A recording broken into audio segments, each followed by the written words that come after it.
Good morning, truly. It's wonderful to see you here, and I know others will be filtering in. I'm Carol Head, the president of the Solve ME/CFS initiative, and I really am pleased with a larger than ever Advocacy Day on Capitol Hill tomorrow.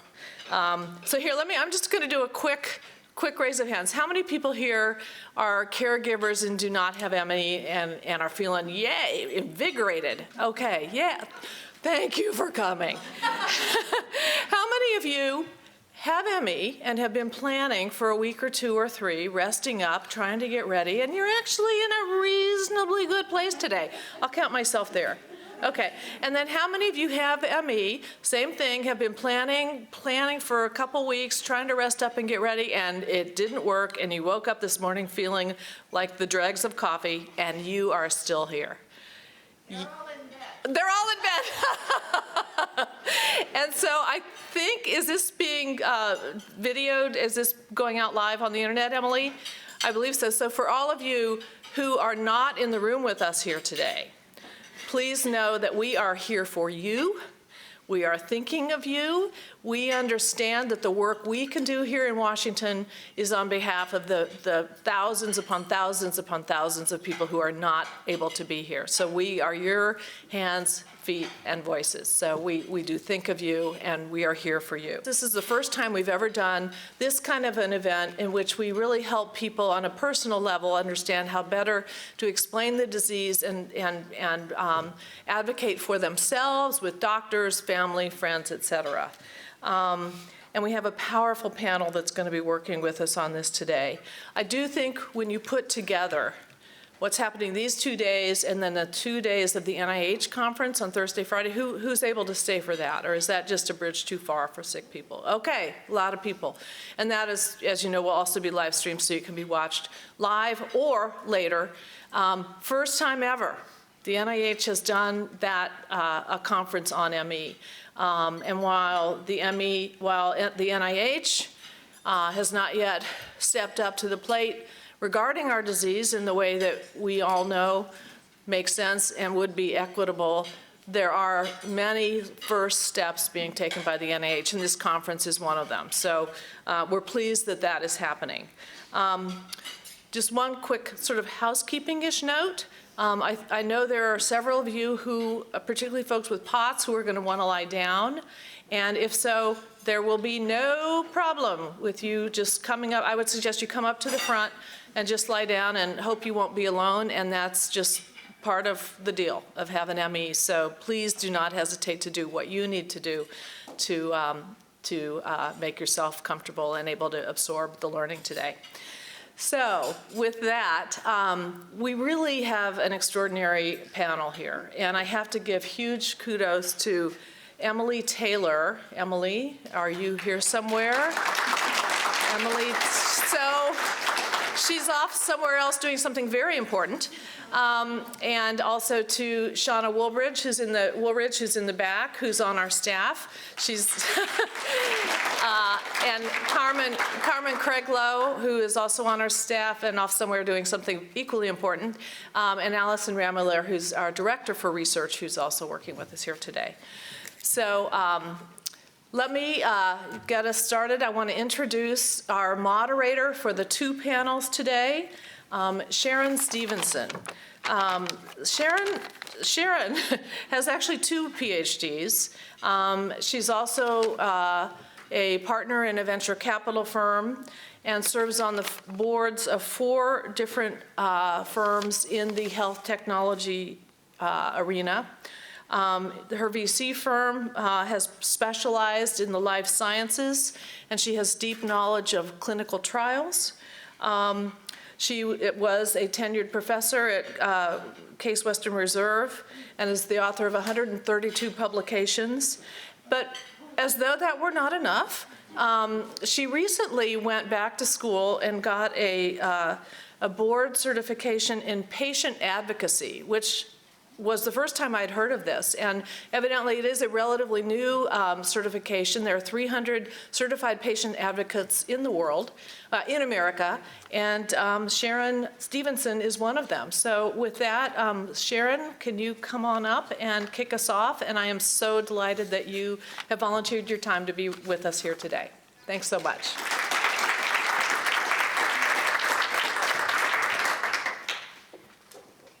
I seem to be fully electronically connected here. Good morning. I will tell you that I flew in yesterday from California, so it's 6 o'clock my time. And so, to the best of my knowledge, I got my eyeliner on straight, but it's never a certain thing. I would like to just make one slight amendment to my introduction, which I think actually is important, in that I have a DVM, a Doctor of Veterinary Medicine, as well as a PhD. And it has occurred to me that I haven't taken really any particular bend in my career path, because if there's anything a veterinarian is, it's an advocate for our patients, and an advocate for patients that really, obviously, can't speak for themselves. And so it's not very much of a step to want to advocate for people who can speak for themselves. And one of the things we want to do today, I mean, there's a theme that runs through this entire morning of empowerment. And as we all know, life is difficult and frequently emotionally difficult. And sometimes learning just a few tools to help in communication, in help in getting people to understand somewhat better what we're going through is huge. So as I'm mentioning, it's all about empowerment. It's about focus, how to communicate in ways that not only express what we're trying to communicate, but have the greatest possibility of being heard. And I was working with a client recently. She's a daughter of someone her mother is in the hospital with cancer, and she said, "This is just so upsetting. Talking to these doctors is just so upsetting. They don't listen to me. They condescend to me." And I said, "You're absolutely right. You're right. And you should feel upset about that, or you do feel upset about that, and I understand. And here's what I'm going to tell you. Go to the ladies' room and cry, if that's what you need to do. And then, when you're done, go out and calmly and effectively advocate for what your mother needs." I said, "You kind of can't do both at the same time." And she's like, "Okay, I can do that." But what I didn't tell her was, don't feel the feelings you're feeling. And I think sometimes we get into, okay, here's what you need to do. Here's this list. Here's that to do. Here's this. All of which is true, but those can only be done when we kind of get our souls and our beings to the place of being effective in that kind of way. So I guess what I'm saying to you is, I know for my own self, I know for the people that I've worked with, that the emotions are real and must be dealt with. Otherwise, you will find them intruding at moments when they're not the most useful to you. It's not that they're bad, they're just at that moment not terribly useful. And we're all about this morning being effective. Now, I tend to be, my original training is a surgeon, so I tend to be very succinct and like, okay, we're going to do this, and then we're going to do that. And I have like 15 minutes to chat up here, which is probably 10 minutes more than I would ultimately usually use. So I find myself a tad lost. What I would like to do, I have a bunch of introductions here, but one of them is running late. She's not. She's here. Perfect. So why don't I go ahead and introduce, we've got a really interesting panel. We've got people who live on both sides of this. We have Dr. Klimas, who has professional experience, and I'll give you her more nuanced bio in a moment. We have, well, this dais will be covered with graduate degrees this morning. We have two other doctors who are both, one of whom is a patient and who does research in the area, and one of whom is her spouse and caregiver.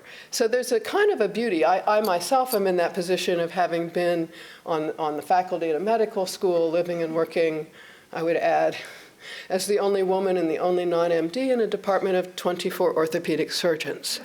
So I know something about how to make yourself heard and how to deal with the emotions of being overlooked and discounted.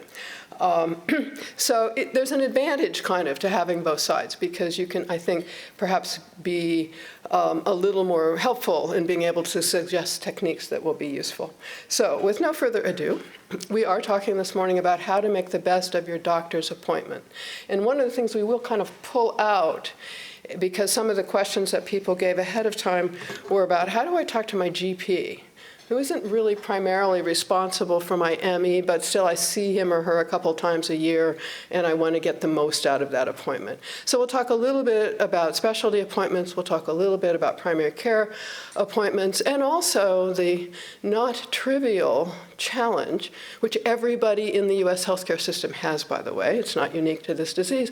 How do I coordinate all these people who may or may not be telling me the same thing, who may in fact be telling me contradictory things, and who usually under normal circumstances are not in fact talking to each other.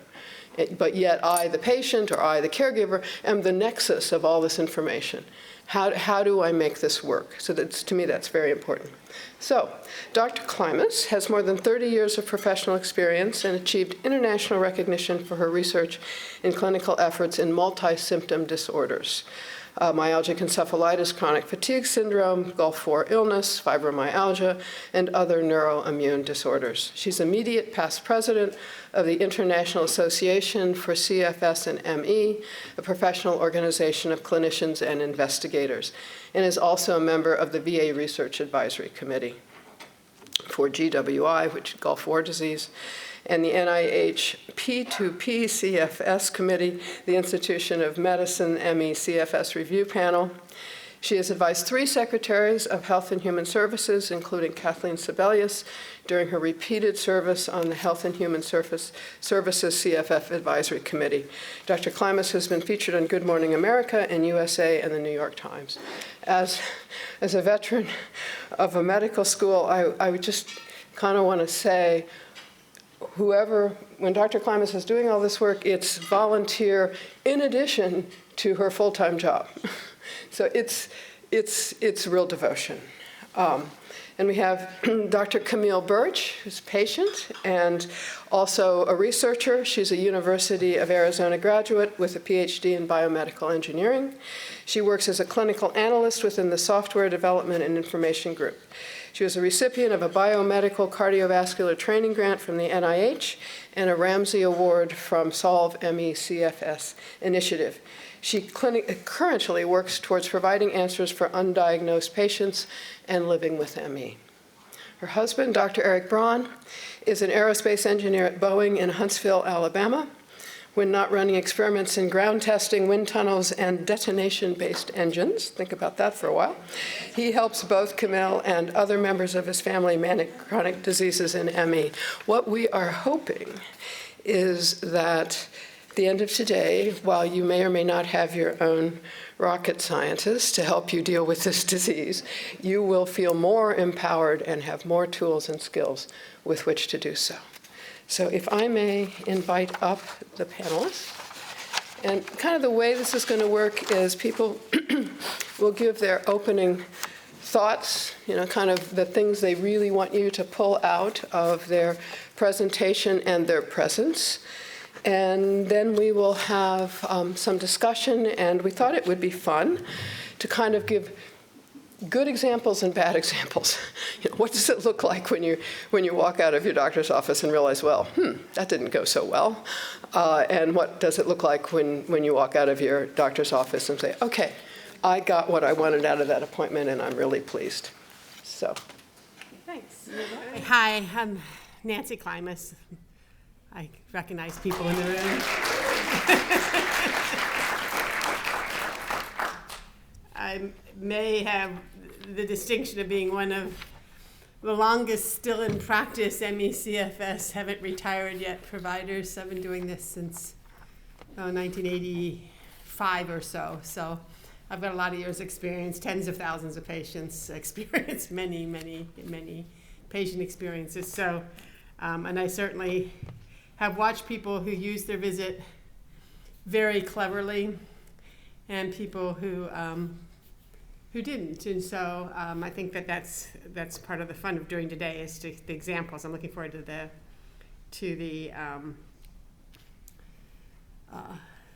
fun of the good and the bad. The role play is going to be great. Wait till you see. Anyway, it's going to be so much fun. They asked me to concentrate on that first visit. I mean, we could do this all day long, but the first visit is an important visit. It's where you establish your relationship with the physician and your partnership in that relationship, okay?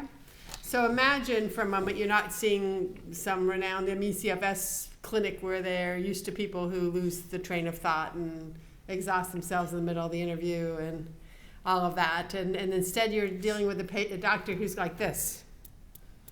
20 minutes, you got 20 minutes. First patient, first visit, 20 minutes. The future visits will be 10 minutes, you know? So, and there's a waiting room full of patients out there. So think of it from the doctor's perspective for just a moment. If you take an hour and a half in that visit, their day is blown, the patients outside are furious, the whole day is going to go terribly, and you probably, even at the end of that hour and a half, didn't get everything you wanted done, because it really takes hours to get everything done that you need done. So instead, think of the very first visit as your introduction visit. And then you're going to lay out a plan. And you can literally start with the doc and say, look, I get that you've got 20 minutes, and I'm committed to helping you do that. And I'm going to make multiple appointments so that we can get through all the various layers of this illness rather than try to deal with everything today. So the very first thing you do is acknowledge the doctor's needs. Does that make sense? Because seriously, the stock is going to be totally flipped if an hour and a half from now they're still going. And it's and you really won't be done in an hour and a half. You really won't. You know, there's still so much more you could do. So think of it instead of layers. So in my mind's eye, the first visit should be an establishment of trust and mutual respect for each other's needs. Now that doctor wants to help you. No one went to medical school to make people feel lousy, you know, honestly, thoroughly committed to trying to help. It's a question of being able to be within their toolbox and their skill set. And so the next step is to figure out with that doc what aspects of this illness they can help. So I usually say, don't go in with your shopping list, because I literally have patients who come in with, 12-page, single-space, typed out questions, not just history, but questions. Not unlike the questions that I saw coming in today. I was like, that felt like a normal visit for me, all those questions. But anyway, I usually say, okay, what can you really do in 3 minutes? In 20 minutes. And what you really can do is establish that relationship, and then pick 3 top things off the list that you'd like to work on. Let's say you have pain, you have a sleep problem. Does this sound familiar? And you have orthostatic intolerance or POTS. Okay, let's say there's those 3 elements that you say, I've got these 3 things. Well, each of those actually have a specialist that could work on them. So you just dropped into your doctor's lap 3 hard things to work on. So you say, okay, these are the 3 most important things right now that are, I think, impacting my illness. Notice that I didn't put fatigue on the list. Isn't that interesting? Because fatigue is a really amorphous thing to work on. It's got a lot of different aspects. You can really talk about fatigue as a role, playing a role in your illness, but what's the doctor going to give you? Give you a Ritalin prescription when you walk out the door? You don't want that, right? So instead you're going to be saying, okay, let's work on these aspects that are underpinnings, because you know this illness well enough. You read about it, you know what the underpinnings of this illness really are, and you're going to say, pain is really messing with me. Pain is messing with my sleep too. Sleep is really messing with me. It won't let me have a restorative night's sleep. I feel lousy when I wake. And, every time I stand up, I'm dizzy. And if I do too much, I'm down. And I've, almost passed out in the stores. And these are all things you can say. Say, okay, now what can we do today about that? Well, let's work on one of those. And I'm going to make an appointment for the next one. Wow, you just established respect with your doctor. They get this. Okay, let's just work on pain. Huge topic. Now, what are you going to do? You're going to review what kind of pain you have, how often it happens, the severity, but you're also going to say all the things you've tried that didn't work and all the things you tried that did work. And now the doc's got something that they're in their comfort zone they can work on. And that's a 20-minute visit. They're going to do a physical exam, and you're going to talk this through, and you're going to simplify your regimen, and you're going to end up with maybe some things to do, and you're going to have another appointment for round 2. So I think that's a very nice way to handle your first appointment, particularly with a primary care doc that's going to now not only be your doctor trying to manage the parts that they can that are in their wheelhouse, but triage to people that are outside that are going to help them manage your care. Man, is that tricky, right? Because the next thing, as an MECFS specialist says, there are specialists out there, like my dysautonomia experts, right? They're either dismissive of MECFS or they're totally on board. They've seen a lot of cases. So it's sort of up to me, the doctor, to know who I'm sending people out to. But it's also important for me as a doctor to know when I sent you to someone that didn't work out. So I'm asking you to be my eyes and ears in that appointment. I'm not going to send someone back to someone that treats my patients disrespectfully. Or I'm going to call up that doc and teach them a little something, right? So it's kind of important that again, another trust and partnership building moment is that you're the ears and eyes for that doc in the referral world of MECFS. And it's not an easy place to be. So when you're in this first appointment, I think that, again, you're coming from the doctor's perspective and your own perspective. You have to have realistic expectations of what can be accomplished in an appointment. I can tell you as an expert, and here's a different kind of appointment, people waited 1.5 years to get into my clinic. They think when they get there, I'm going to magic bullet the disease away. The expectations are so high, I cannot live up to them. It freaks me out. I'm like, oh my God, I'm going to disappoint this person so much.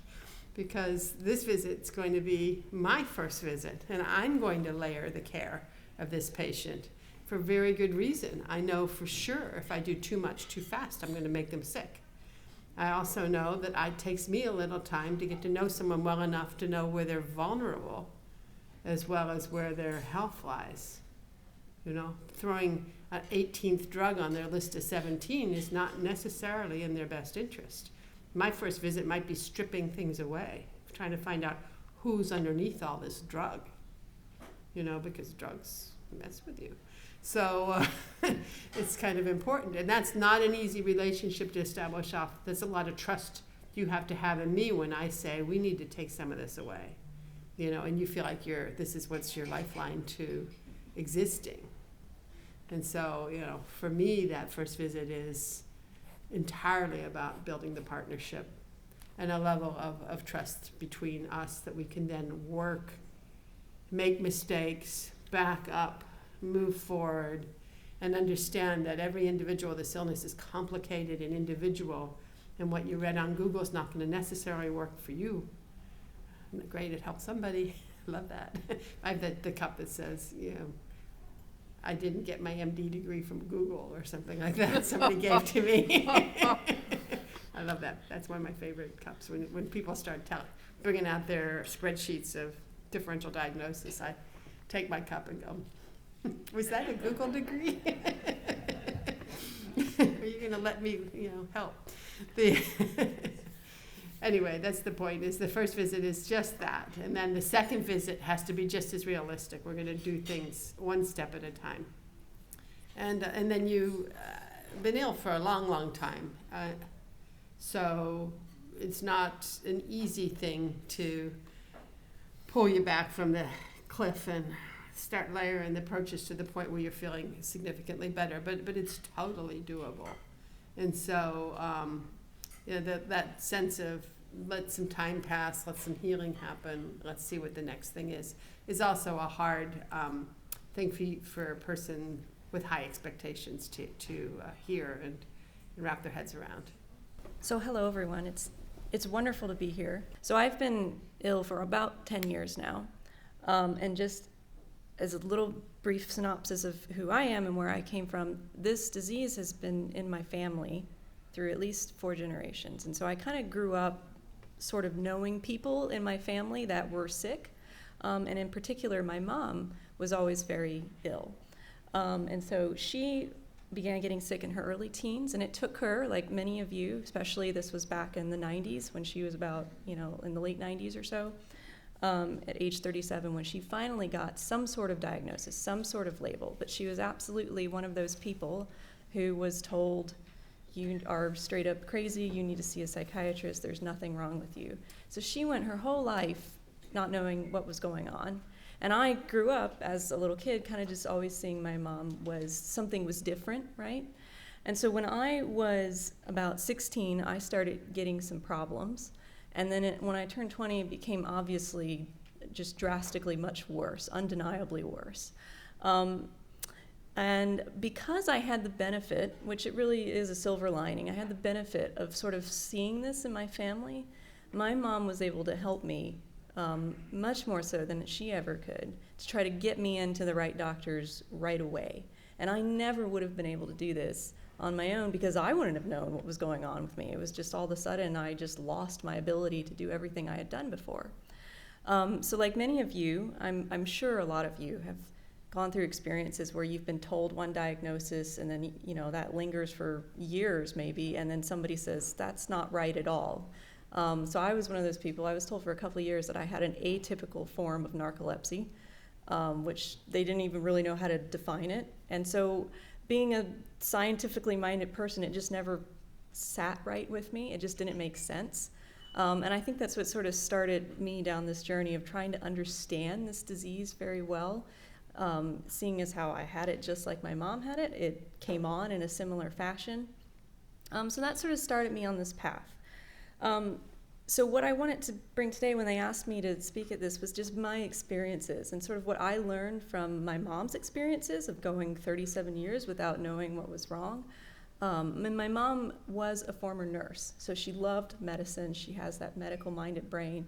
And the only reason she couldn't continue that was because of her illness. And so that was also another layer of something that helped me navigate this because she kind of knew how to talk to doctors to begin with because she had worked with them before. So I think that here's just some bullet points we can just go over. The absolute number one, hands down, most useful thing I was ever taught and use every single time was, just like Dr. Klimas said, find those top 3 or 4 points that you are here for. This is what is reasonable to accomplish, right, in this appointment, because many of them are 10, 20 minutes, maybe 30 minutes if you're lucky, right? I tried to break this down a little bit more of like what I think about when I do this. So it's similar to what Dr. Klimas said of what are the problems that are causing you the most strife daily, right? Is there a problem that's making you worried about a larger problem, right? That's a legitimate concern. Do you feel like you need to be checked for something that's an underlying disease, right? And then, besides wanting a cure, because that's what we all want, right? What else are you trying to get out of this appointment?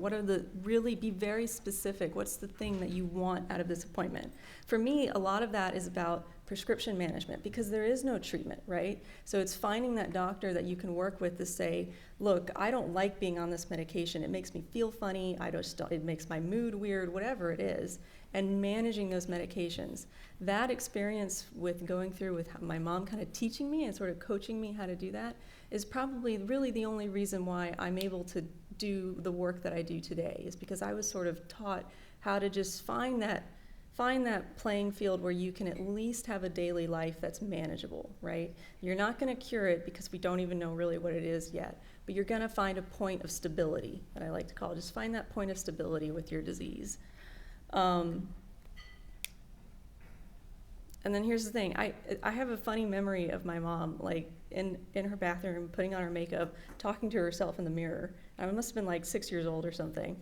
And I remember asking her why was she doing that? And she was like, well, I'm practicing for the doctor appointment. I'm practicing what I need to say to them. And so it's one of those memories that I'll never forget. It just sticks out in my head. And I think it's a really useful tool. If you need to talk to someone or do it. Whatever works for you, mentally go over it, write it down, bring it on a little, you don't need to bring in a stack of papers, right? But bring an index card in with your 3 or 4 points. You're like, these are the things that are bothering me. These are the things that are holding me back from having any kind of life whatsoever. Which ones can we tackle, you know? And that also establishes, I think Dr. Klimas brought up a really good point, which is establishing that respect with the doctor, that you're respecting their time, but you're also coming here saying, I'm here for this purpose, you know, what can you do to help me with there? Here's something that I wanted to emphasize, because as a researcher, I get to see, and I've done this for some other diseases besides ME/CFS, but we usually get sort of like clinical descriptions of patients. And I cannot emphasize enough how useful it is to be descriptive in why something is a problem for you. And so this sounds kind of funny, but like things like this. If you can do your laundry 1 time a week, that's a good week for you. Do you see how much information's in that one sentence? You just told the doctor how severe you really are, because a simple household task is an absolute monumental effort. And so these are just sort of things I thought of like, you need to be able to express this. I see it on the research side of when I get a patient description that somebody says that tells me I'm never gonna meet that person, but that tells me what their daily life is like, and it helps me frame in my mind how severe they really are and how much of a problem this really is, which then just helps you categorize your patient essentially. Right? We're only human too. It's by giving that descriptive picture, you're able to tell that person within a matter of seconds exactly what your daily life looks like, rather than spending an hour, right, going through this laborious detail. Giving just those few examples, I think, can be really helpful. And I know for myself, when I finally had a moment where I just sort of opened up to a doctor and was like, this is what it's really like, this is what my daily life is really like, those were always the most useful appointments. They were always the one when whatever doctor it was, I said, you know, said to me, all right, we're gonna do something about this. Let's try this. Let's try this and see if it works, you know, rather than just sort of kind of saying, yeah, I'm fine, you know, I'm not dying, I'm fine, you know. That's a low bar. Yeah, I mean, and I think it's true when you get used to living with this illness. I do that all the time. It's really hard for me to be truthful with a doctor, not because I'm trying to lie. It's just hard because you're like, well, I'm not in the hospital. Like, I'm okay, right? And you have to really open yourself up. You have to be really honest. And that's really tough. But my personality is always that one of like, oh, I'm great. Like, I'm totally fine. Don't worry about me. I'll take care of everybody else. And that's the same how my mom is. And both of us have to help each other with that, of just being very open and honest with whoever you're working with, of this is what it's really like. It's really not great. I'm really not doing that well. So here's just something I wanted to say. Don't worry. You're not the only one that gets frustrated. Everybody does. It's the most frustrating disease because nobody knows what it is. And so many people still don't really believe it's something of its own, right? This is what I do when I have, because I've had plenty of doctor appointments where I have walked out steaming mad almost because I felt like I was treated like just, especially, you know, when I was in my early 20s. I'll be 30 in a couple months, don't tell anybody that. But they would look at me and say, you know, you're 22, you're young, you're fine, like nothing's wrong with you. And that was a huge problem for many years. But the only thing I can say is that you're not alone in that. Try to just identify what it is. It's sort of that, like, go into the bathroom, cry, let it out, and then process it and identify why. Why are you frustrated? Is it because they just dismissed you completely? Is it because they're the kind of doctor that understands and acknowledges that you have a problem, but they just can't help you anymore, right? Because that's a totally separate category as well. I can tell you from my personal experience, my best experience with this disease has been by finding an absolutely fantastic primary care physician. So doctors like Dr. Klimas, who are true experts in this disease, are extremely rare, right? And I don't live in Florida. I don't have easy access to her, right? So for my kind of daily care sort of things, finding a primary care has been my path of the best success I can get. It might be different from other people. You might find a specialist, like a rheumatologist maybe, who knows about this disease and might be really good at managing it for you.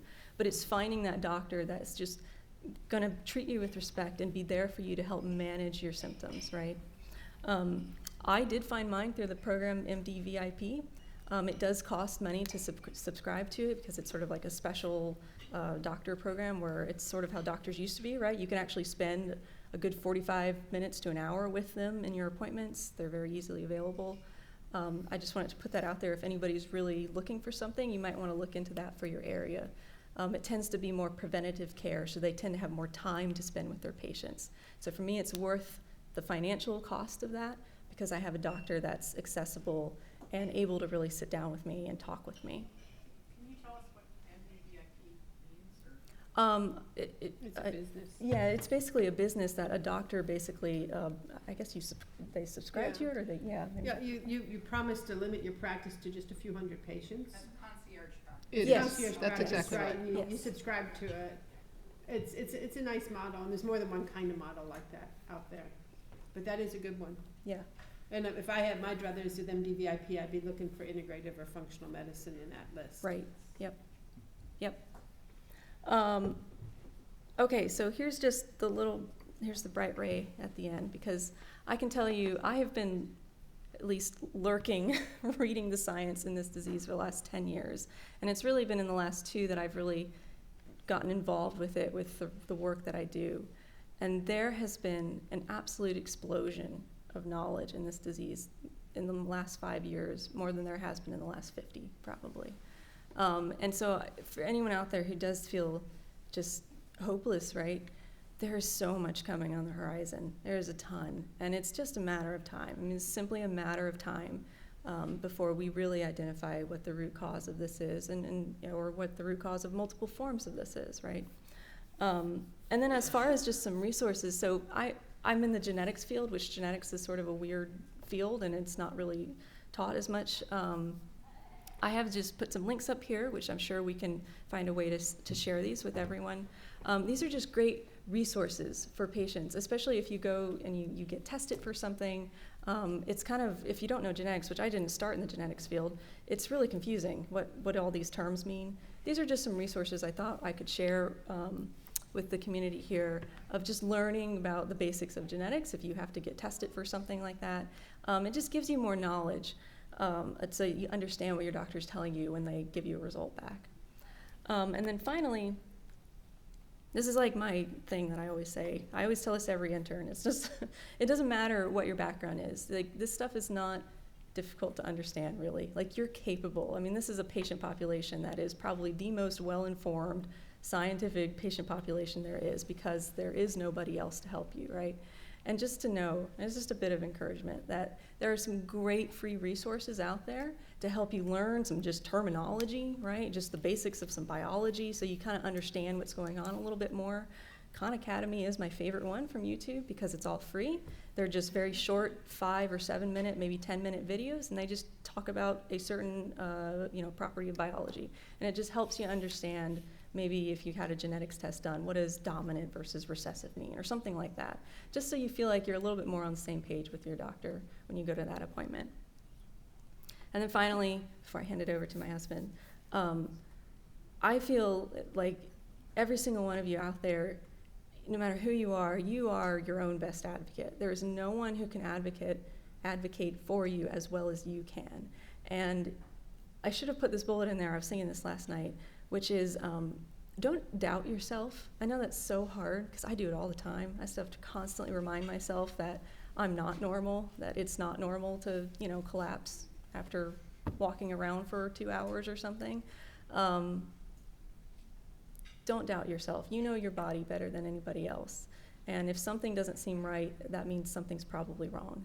And so you should go seek out that care. And it is tough. It's really tough because it gets really tiring. But you gotta just keep persisting. And I think that's where having someone who can support you is absolutely incredible to have, because it just kind of gives you that persistence, right? Because you have to have persistence with this. Okay, so with that, I'll hand it over to. Okay. There you go. So you're probably wondering, how did a very non-medical doctor end up on this panel, right?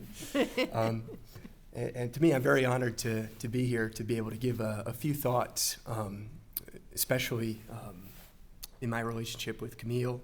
And I wanted to start off with a bit of a story that I've got listed in some of these bullets here.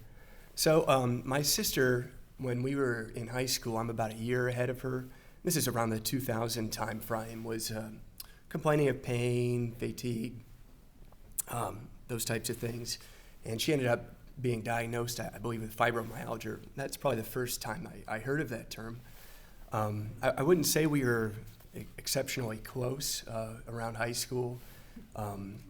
We kind of did our own thing at that time. And then I continued to hear, later on, I left the state to go to college and graduate school.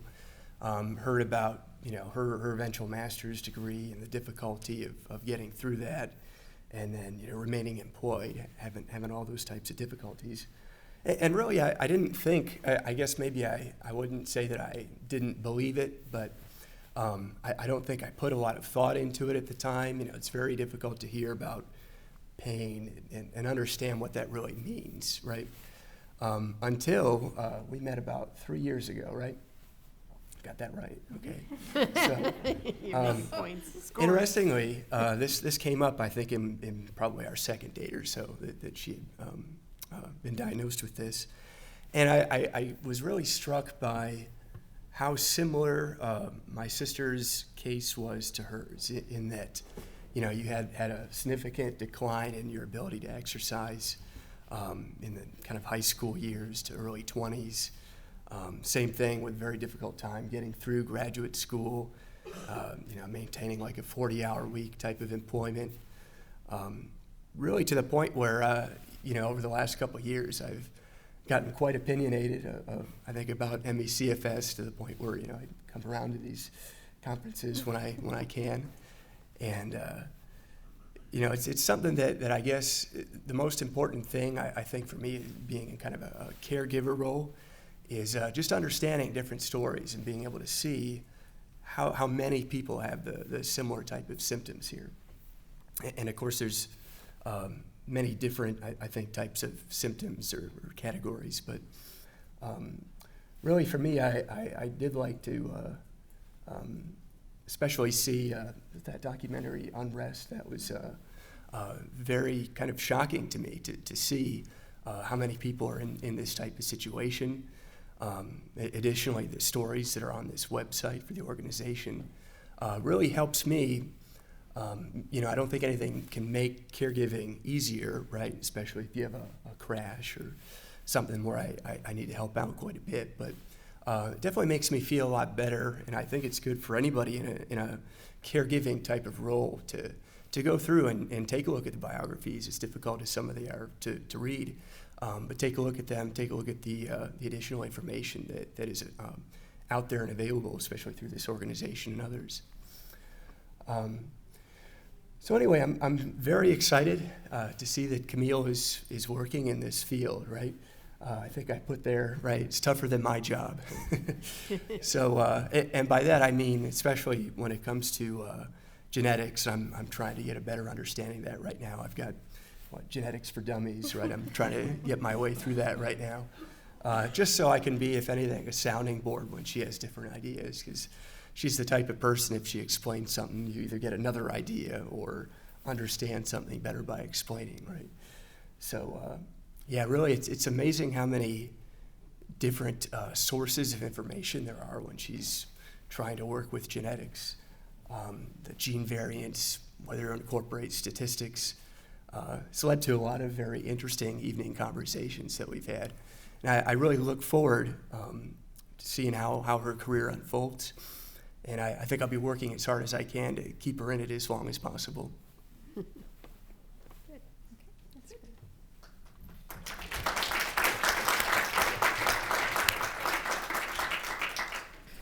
good. Who are the patients that make you cringe when they walk into your room? And perhaps I will start, and imagine this is like 6 inches taller, and I walk into Dr. Klimas and say, look, I want you to read these right now because it's got everything you'll ever need to know about ME, and I know that you probably don't know too much about it. So I'm here to help you. How do you respond to that? Besides not well. I actually don't mind people bringing things in. I've learned a lot from things patients teach me all the time. I just don't want to do it in the appointment. I want them to hand it to me and let me read it later because I need to stay focused on this appointment. So I have many, many, many stacks of interesting reading materials that have been brought in. That's been really good. The one that's the hardest for me, though, is if someone does a beautiful job, a careful chronology of their whole history, everything just, I love those people with that little OCD trait where they just have it all down and it's perfect and it's tabulated, but they want to read it out loud. I can read faster than they can talk, okay? I really can. So when someone hands me something like that that's usually like 30 or 40 pages long, I can flip through and get the gist. And I can be quick on that, quicker than them. And the other thing that a lot of people do, because they're so afraid that they're going to miss out on this appointment, they've waited so long, is they'll type out everything they want to achieve in this appointment, and they read it out loud. I'm like, well, hand it to me. We'll see how many of those things we can get through in this appointment. But let's not read, because I really need to listen and hear you. And I get it. I totally get that people are afraid they're going to poop out in the middle of the appointment and not get through their list. Sometimes the lists are quite unrealistic, but you have to go to this list and say, well, I'll pick 3 things off this list that we can do today and let them help me focus on the thing. But let me keep the list. I want to know that. It's part of your history. It's an important part of you, and we'll try to approach it, but it's not all going to get done instantly. So there's that. One of the things I appreciate the most about patients is when they bring someone who cares about them with them. And that not that they've necessarily practiced in the mirror, they've practiced on the drive down. Make sure in this appointment that I don't forget that we want to hit these 3 or 4 main things, because I'm going to poop out. Particularly in my appointments, because they fill out a lot of papers out in front and they cognitively wipe out before they get even into the appointment. We try to send it all ahead, but a lot of people don't do it ahead of time, and so they're, we already give them an hour's worth of homework before they get into the door, and they're done, so that's an important part. And then don't be afraid to use the very tricks that you use yourself to maintain cognitive push in that office. If you know you're orthostatic and that your blood's in your feet, for Christ's sake, sit on your legs or put your feet up. Don't feel embarrassed to ask the doctor. In our offices, we have the chairs that put your feet up because we know we get more time of your brain that way, and if we let your legs dangle, you're not going to be with me for very long. But so don't be afraid to in here educate your doctor that I do better if I'm more laying back, or if I'm, even lay on the exam table with your legs up if you need to in order to sustain your cognitive ability during that appointment.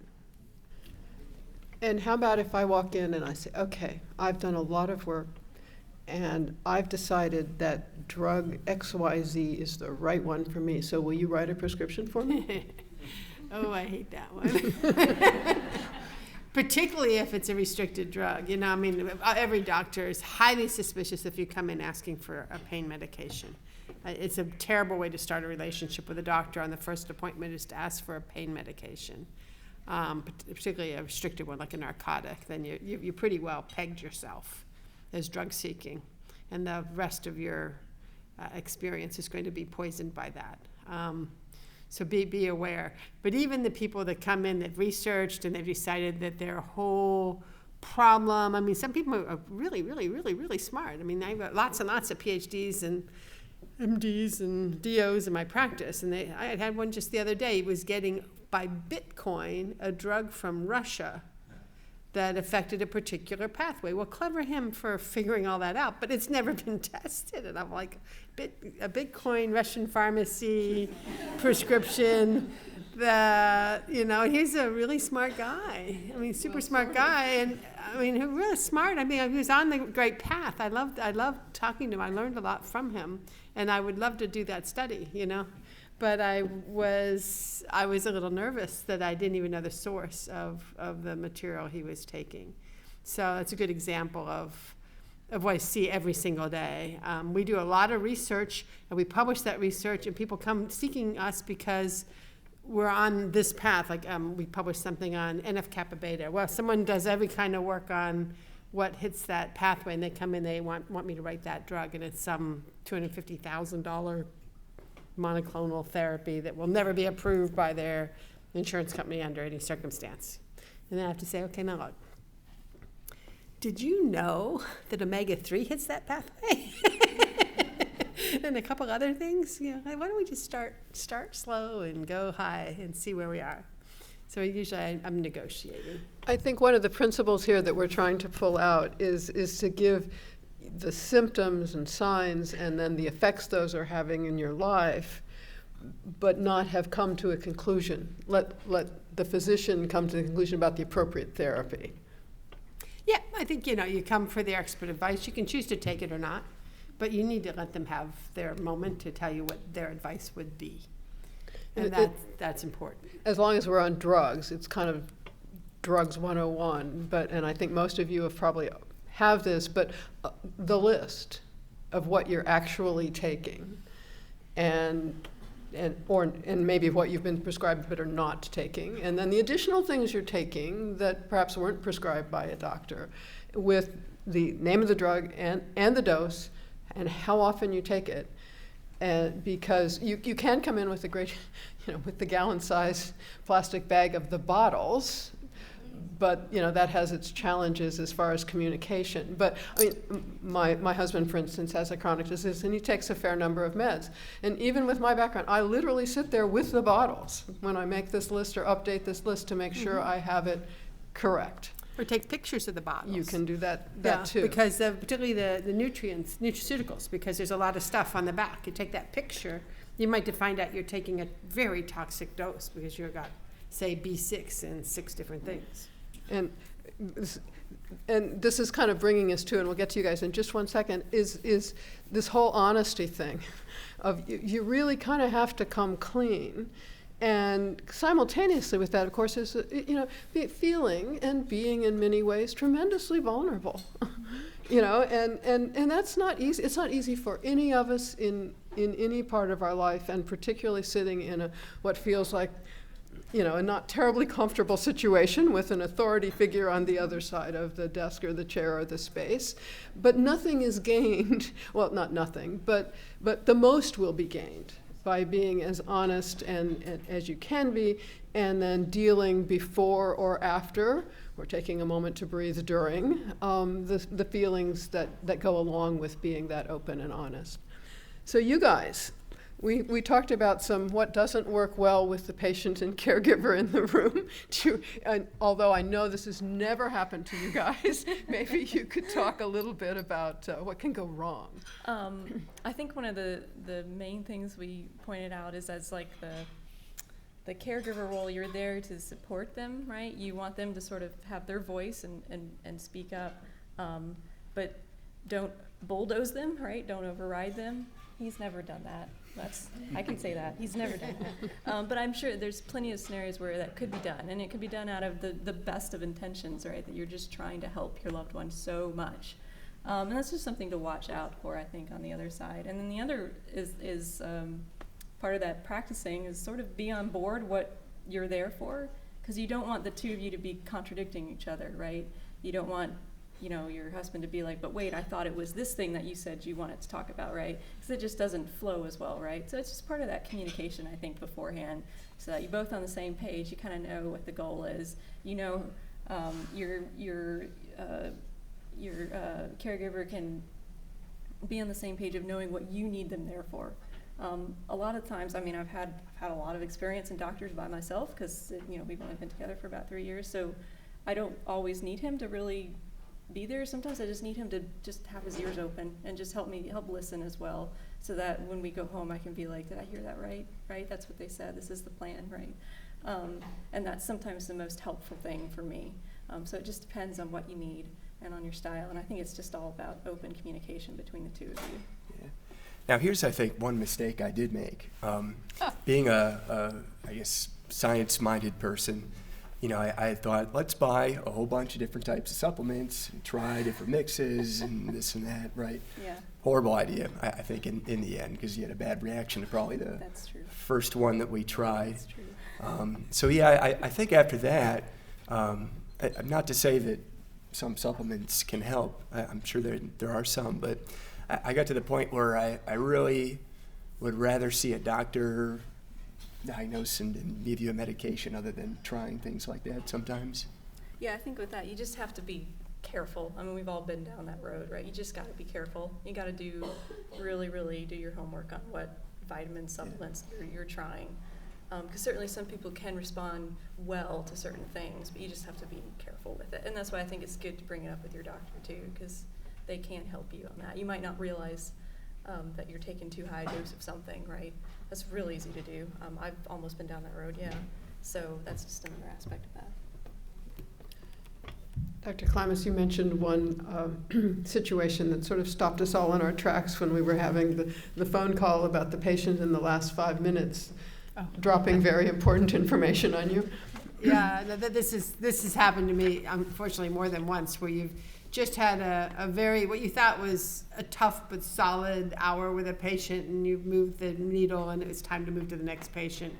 And in the very last few minutes of the exit, when you're just pulling it together and saying the plan, they say, oh, by the way, doctor, I've been thinking of killing myself. And you're like, oh, okay, stop. It's time to start all over, because that could have been like the first thing you said. We could have worked on that all the way through and seen this thing through. But right now, wow, that is huge. And now we're doing a do-over. And so in essence, we just opened the door to another hour of conversation, referral, sometimes literally walking the patient to a crisis intervention center, and dealing. So those things have happened. I was thinking when you all were talking about couple moments that didn't work, the ones that are really the toughest on me are the physician spouse. Those are really tough because they're often prescribing. And so you're like, okay, you know, they know they shouldn't. They've watched the person they love go through terrible doctor experiences. They probably do know more than many of the people they've been to. They are really committed and desire the best for their spouse, but they step the line.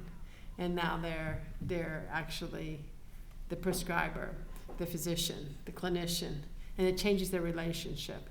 And it changes everything. And it's why we don't do it. But it's a tough one. And I've actually, speaking of crisis centers, I've actually, at one point, Baker acted one of my patients, which in Florida is when you involuntarily take them to a crisis center, because the husband was prescribing barbiturates, narcotics. I mean, she was so drugged. And I was taking care of the whole family. So I asked one of the kids to let me know when Daddy goes out of town.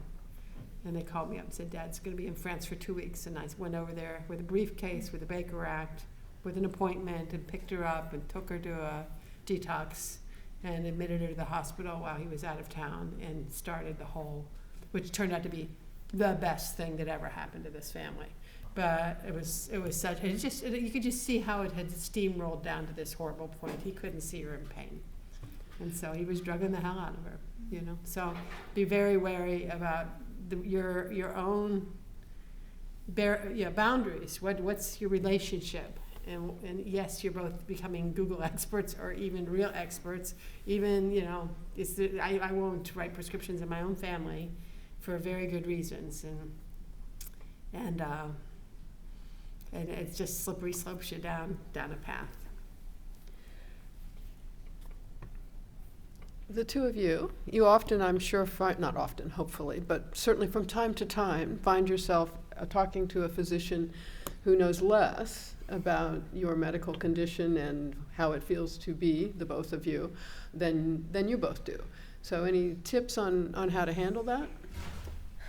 So, so I was thinking about this one, because this is tricky, right? Because I think a lot of patients, regardless of what your background is, you probably are in that boat. I'm really in that boat because I'm like spending my work week, reading articles and writing grants on this. So I have to know the nitty-gritty of it, right? It's a tough situation, and there's no two ways about it. It's just hard. It's hard when you feel like you have a better scientific grasp of it than your physician do. I still feel that way about that with my primary care, right? Although he completely believes me and he completely understands that this is a real disease, there's just only so much that the medical world can do, right? And I think that's what has helped me, is that you just sort of segregate it in your brain, right? This is the medical world, this is the clinical world. You have to follow certain rules, right? You can't just go out of your way. And it's there for good reason, it's certainly there for good reason. And so there's only so much that your doctor is going to be able to do with you, simply because of all the mysteries of what we don't understand about this, right? That will change, undoubtedly will change, but right now in the present, that's just how it is. And so it's a bitter pill to swallow, really. It is tough. It's really tough sometimes. But for me, the only thing that keeps me going is that I know I can see all the work that's being done. I can see all the people who are just absolutely dedicated to doing this. And then I've had the good experiences of meeting people in my office who I work with and have opened up about all of this and said, I think we should study this, and have just become absolutely believers in it and thought this is the best opportunity we have. And so you have these people who are completely outside of this, who are now seeing how interesting, just purely from a scientific point of view, how interesting this disease really is and how it needs to be studied.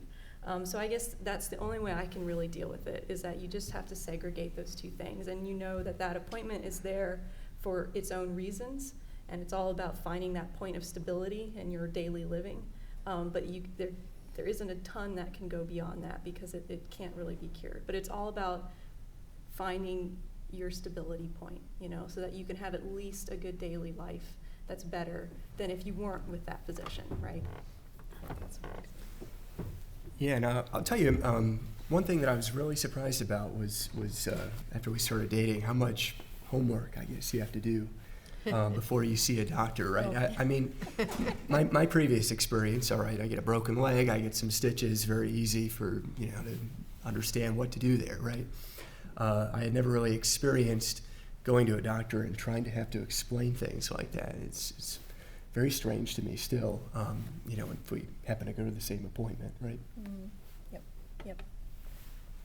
I think one of the things I've been sort of writing notes about, what occurs to me as I'm listening to everybody, is the beauty and the effectiveness and perhaps the importance of having a diversified support system. There may be somebody in your life that you can say, oh God, this is how I feel, and they'll just listen. And they're probably not your physician, and that's okay. Maybe you need 2 or 3 of those people. Maybe one person can hear about certain aspects of how you feel, and another can hear about another. And having those people are important, but again, it's probably not your physician. The other thing, and this is, I guess, a subset of what I was just saying, is this whole kind of issue of managing the emotions kind of elsewhere than the doctor's office, which is really hard. I mean, here's this person, and they should be able to help you, and they often can, but within the boundaries that everybody's been talking about, and sometimes that just doesn't feel good. But keeping an eye on the goal, as you say, to have the best daily life you can, and one small, perhaps step, maybe 2, on a good appointment, is progress and important. Dr. Klimas, what kind of questions do you wish you heard more from patients? Those are good. I think one that is the most helpful is the patient who actually asks about pacing. Most people with ME/CFS think they know how to pace, and 99% of you aren't doing it right.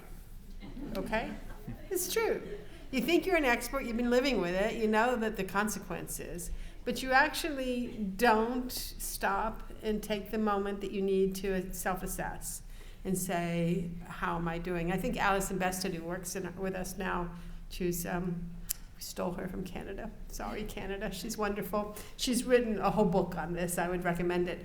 But or watch one of the YouTubes with her talking about it. But this ability to self-assess and try to understand what your body needs in this moment at this time.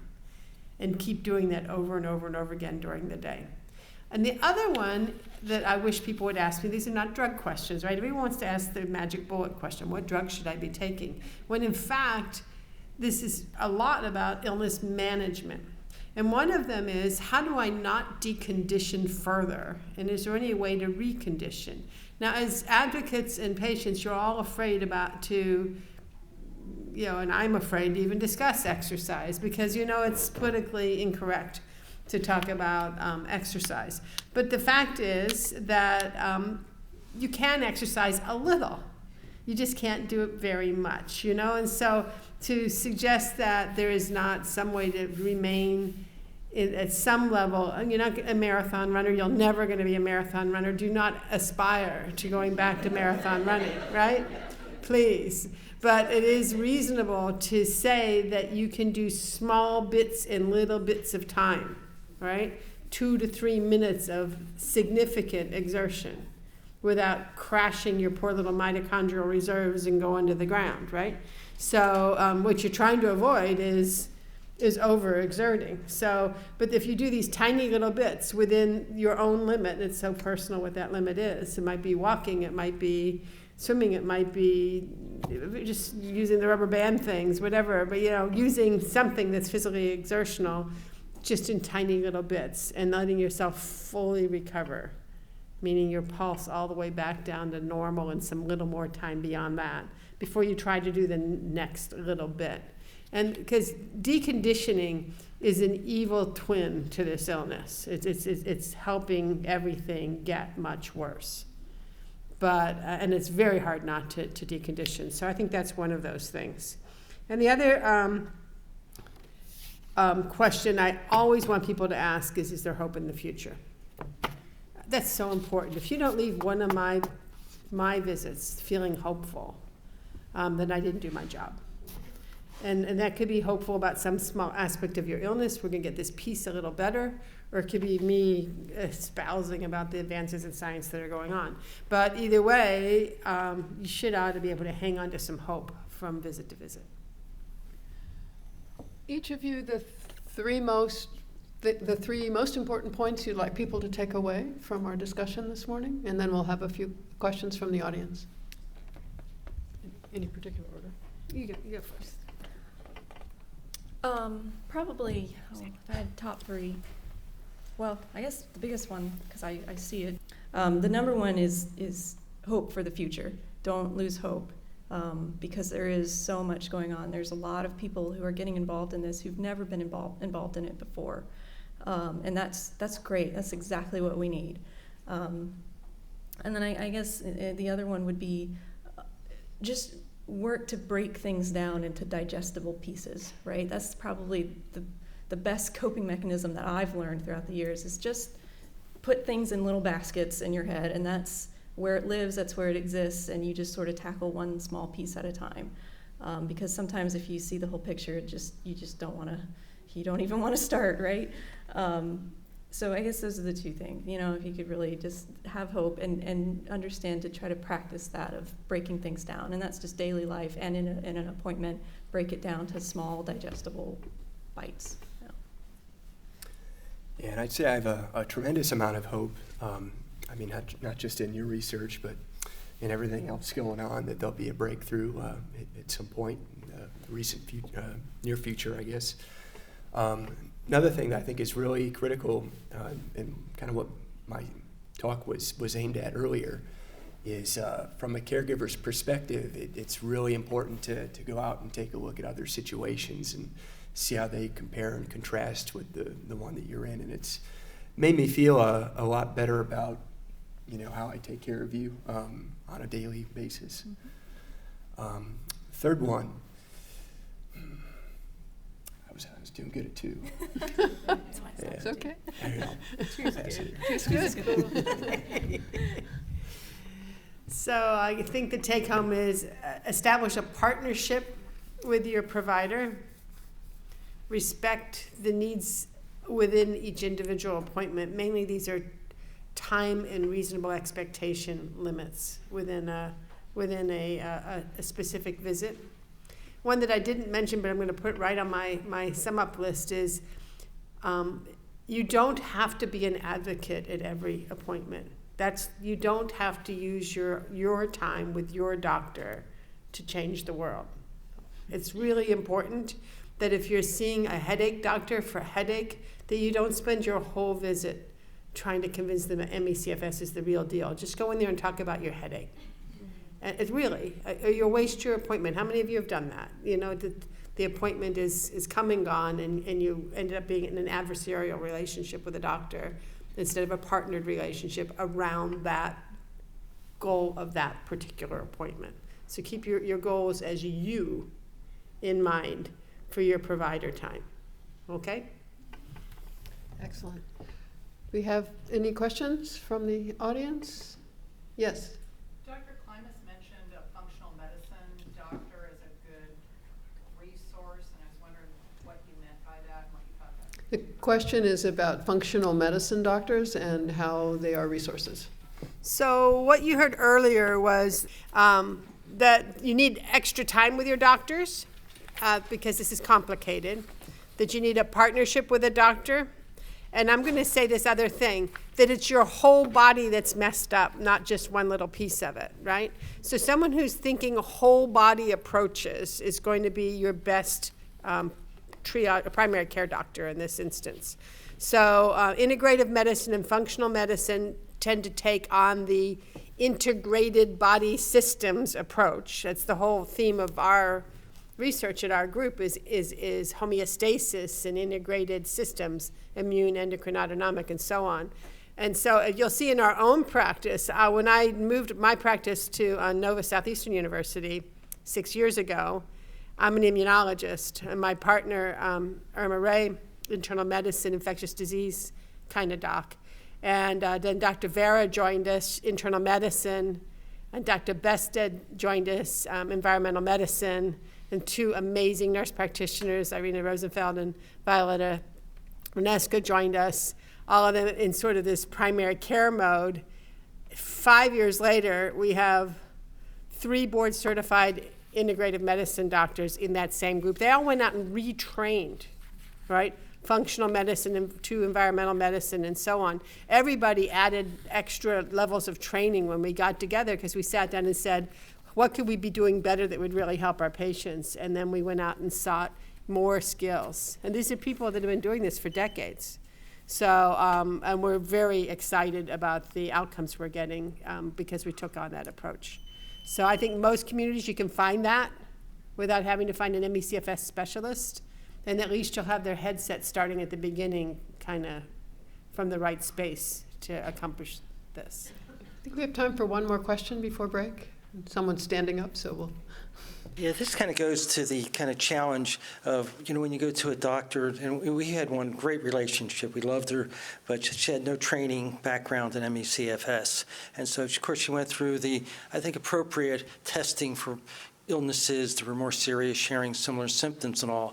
But I guess the question comes down to, you can go to most doctors who really are not trained and familiar with it. You describe a symptom, and someone put out the suggestion, if you just say fatigue, you walk away with Ritalin, which is going to, worsen the situation. So, what advice, if any, can you give knowing that they have no training, no education, and, wanting to start that partnership and not being led down the wrong path?